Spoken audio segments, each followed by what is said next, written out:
എല്ലാവർക്കും നമസ്കാരം. ഇന്നത്തെ റെസിപ്പി മുട്ടക്കറിയാണ്. വളരെ എളുപ്പത്തിൽ തയ്യാറാക്കാൻ പറ്റുന്ന, ചപ്പാത്തിക്കോ അപ്പത്തിനൊക്കെ കൂടെ കഴിക്കാൻ പറ്റുന്ന നല്ല ടേസ്റ്റി ആയിട്ടുള്ള ഒരു മുട്ടക്കറിയാണ്. എങ്ങനെയാണ് തയ്യാറാക്കുന്നതെന്ന് നോക്കാം. കുറച്ച് ചാറോട് കൂടി 5 പേർക്ക് സെർവ് ചെയ്യാൻ പറ്റുന്ന കണക്കിനാണ് മുട്ടക്കറി തയ്യാറാക്കിയിട്ടുള്ളത്. ഒരു പാൻ എടുക്കാം. നന്നായി ചൂടായ ഒരു പാനിലേക്ക് 2 ടേബിൾ സ്പൂൺ വെളിച്ചെണ്ണ ഒഴിച്ചു കൊടുക്കാം. 3 വലിയ സവാള ചെറുതായി കൊത്തിയരിഞ്ഞത് അല്ലെങ്കിൽ ചോപ്പ് ചെയ്ത സവാള ചേർത്ത് കൊടുക്കാം.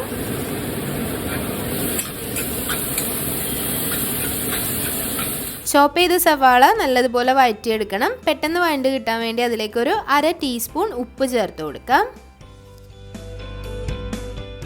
സവാള വഴറ്റിയെടുക്കുന്നതിൻ്റെ കൂടെ തന്നെ 2 തണ്ട് കറിവേപ്പില കൂടി ചേർത്ത് കൊടുക്കാം.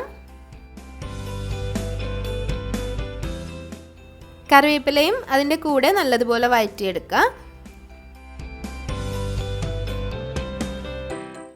1 ടീസ്പൂൺ ചോപ്പ് ചെയ്തതോ ചെറുതായിട്ട് അരിഞ്ഞതോ ആയിട്ടുള്ള വെളുത്തുള്ളി ചേർത്ത് കൊടുക്കാം. 1 ടീസ്പൂൺ ഇഞ്ചിയും ചേർത്ത് കൊടുക്കാം. ചതച്ചതോ അല്ലെന്നുണ്ടെങ്കിൽ പേസ്റ്റോ ചേർത്ത് കൊടുക്കാം. ഇനി 2 കൂടി ഉള്ളതാണെങ്കിൽ ഒരു വലിയ ടേബിൾ സ്പൂൺ ഇഞ്ചി വെളുത്തുള്ളി പേസ്റ്റ് ചേർത്ത് കൊടുക്കണം.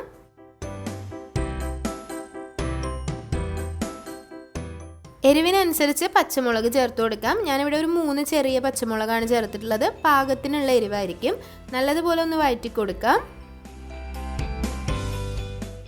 എല്ലാ ഇൻഗ്രീഡിയൻസും നല്ലതുപോലെ വഴണ്ട് ഒരു ചെറിയൊരു ലൈറ്റ് ഗോൾഡൻ ബ്രൗൺ കളറാകുമ്പോൾ അതിലേക്ക് 3 തക്കാളി ഒരു മിക്സിയുടെ ജാറിലിട്ട് അരച്ചെടുത്ത മിക്സ് ചേർത്ത് കൊടുക്കാം. മിക്സിയുടെ ചെറിയ ജാറിൽ ചെറുതായിട്ട് കട്ട് ചെയ്തിട്ടുള്ള തക്കാളി ഇട്ടിട്ട് ജസ്റ്റ് ഒന്നങ്ങ് അരച്ചെടുത്താൽ മതി. വെള്ളമൊന്നും ചേർക്കാതെയാണ് അരച്ചെടുക്കേണ്ടത്. തക്കാളി ചേർത്തതിന് ശേഷം നല്ലതുപോലെ വഴറ്റിയെടുക്കുക. തക്കാളിയുടെ ആ ഒരു പച്ച സ്മെല്ല് നല്ലതുപോലെ മാറി ആ ഒരു എണ്ണ തെളിഞ്ഞ് വരുമ്പോൾ ബാക്കിയുള്ള ഇൻഗ്രീഡിയൻസ് ചേർത്ത് കൊടുക്കാം.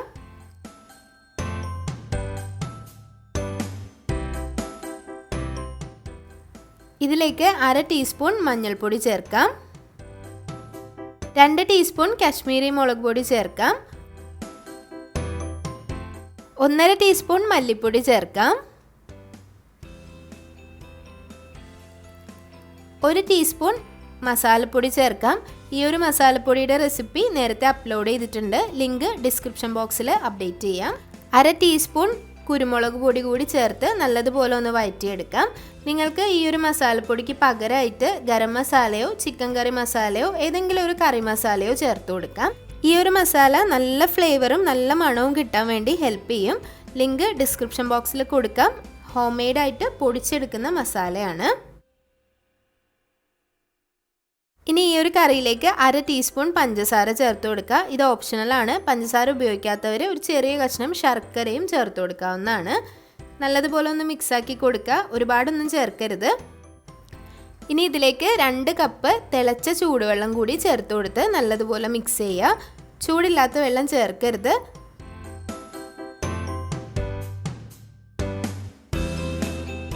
നിങ്ങൾക്ക് എത്രയാണോ ഗ്രേവി വേണ്ടത് അത്രയും ചാറ് ചേർക്കാം. ഞാനിവിടെ ഒരു പാകത്തിനുള്ള ചാറ് ചേർത്തിട്ടുള്ളൂ. ഇനി ഇതിലേക്ക് ആവശ്യത്തിന് ഉപ്പ് ചേർത്ത് കൊടുക്കുക. 1/4 ടീസ്പൂൺ ഉപ്പ് കൂടി ചേർത്ത് കൊടുത്തിട്ടുണ്ട്. നല്ലതുപോലെ ഒന്ന് മിക്സാക്കി കൊടുക്കണം. കൂടെ കുറച്ചുകൂടി കറിവേപ്പില കൂടി ചേർത്ത് കൊടുക്കാം.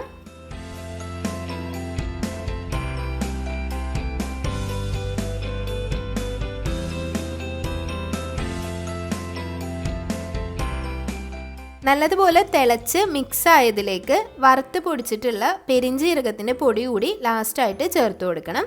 ചെറിയൊരു പെരിഞ്ജീരകത്തിൻ്റെ ഫ്ലേവർ മുന്നിട്ട് നിൽക്കാൻ വേണ്ടിയിട്ടാണ് ഇങ്ങനെ ചേർക്കുന്നത്. ഇത് ഓപ്ഷണലാണ്. വേണമെന്നുള്ളവർ മാത്രം ചേർത്ത് കൊടുത്താൽ മതി. നല്ലൊരു ടേസ്റ്റും നല്ലൊരു ഫ്ലേവറും ഉണ്ടാവും മുട്ടക്കറിക്ക്.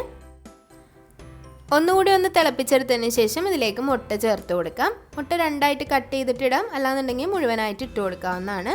ഞാനിവിടെ 5 മുട്ടയാണ് പുഴുങ്ങിയത് ചേർത്ത് കൊടുത്തിട്ടുള്ളത്.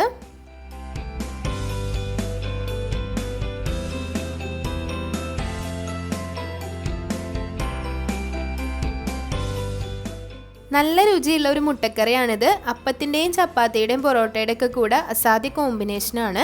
അപ്പോൾ എല്ലാവരും ഒന്ന് ട്രൈ ചെയ്ത് നോക്കുക. ട്രൈ ചെയ്ത് നോക്കിയിട്ട് അഭിപ്രായങ്ങളൊക്കെ കമൻറ്റ് ബോക്സിൽ അറിയിക്കുക.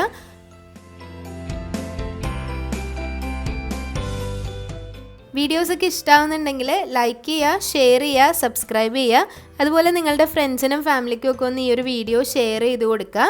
നമ്മളുടെ എല്ലാ റെസിപ്പീസിൻ്റെയും റിട്ടേൺ റെസിപ്പീസ് ഷഹനാസ്റെസിപ്പീസ്.com എന്ന് പറഞ്ഞ സൈറ്റിലുണ്ട്. അതുകൂടി ഒന്ന് ചെക്ക് ചെയ്യുക. അപ്പോൾ ഇനിയും നല്ല നല്ല റെസിപ്പീസായിട്ട് വരുന്നതായിരിക്കും. അതുവരേക്കും താങ്ക് യു.